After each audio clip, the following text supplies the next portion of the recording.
तो इतना टाइम क्यों लग गया इसको लागू होने में, आप लोग बताओ।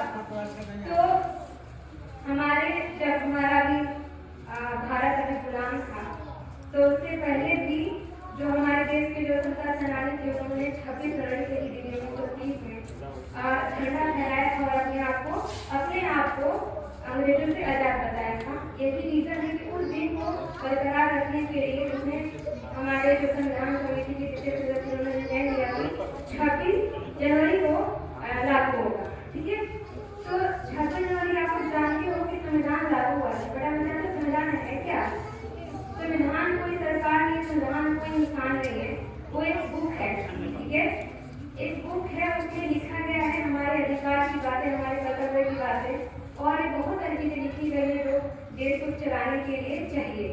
ठीक है, जैसे हमारे स्कूल को चलाने के लिए नियम है कि आपको टाइम से आना है, टाइम से हर चीजें करनी है, वैसे संविधान में भी लिखा गया है कि भारत देश को कैसे चलाना है, कैसे दूसरों से मित्रता बनाए रखनी है और सामने से कभी भी वार नहीं करना है। क्योंकि हमारा भारत कभी भी हम लोग को झगड़ा करना नहीं सिखाता कि आप सामने से झगड़ा करो, है ना। हम लोग बातों को, हम लोग किसी भी चीज को, मसले को, झगड़े को बात करके सुलझाने में विश्वास रखते हैं, है ना। तो संविधान में अधिकार, कर्तव्य, सब कितनी बातें की गई हैं, जिसमें आज मैं ये तो मंच पे बोल पा रही हूँ, संविधान की वजह से ही है, बाबा साहब अम्बेडकर की वजह से ही है। अगर लोग हिंदू कोड भी नहीं लाते तो औरतों को ना पढ़ने का अधिकार होता, नया जॉब करने का अधिकार होता, नया खड़े होने का अधिकार होता।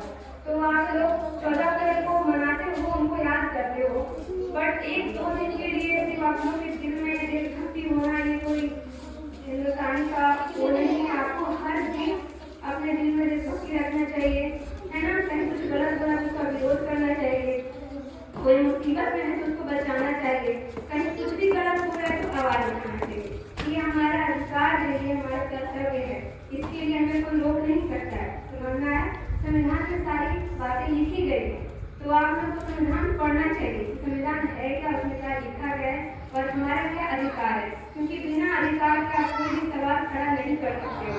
समझना है, और कोई अगर कुछ पार्लियामेंट की बात कर, कुछ भी कर रहा है तो बिना आप नॉलेज लिए उसका विरोध नहीं कर सकते हो। तो मैं बस यही कहना चाहूँगी आप लोगों को कि आप लोग अगर बच्चे हो तो अभी साइड में छात्र को समझ में हाँ आ रही हो, बट जैसे आप लोग बड़े हो गए अपने अधिकार की बात आएगी तो शायद आप लोगों को ये चीज़ समझ में आएगा कि हाँ मैंने क्या कहा था और बाकी सब लोग क्या बोलते हैं। समझ में आया, तो चीज़ों को पढ़ो, मन लगा के पढ़ो, अपने अधिकार को समझो, अपने कर्तव्य को समझो, टीचरों की बात मानो, क्योंकि कोई भी टीचर आपकी भलाई चाहता है।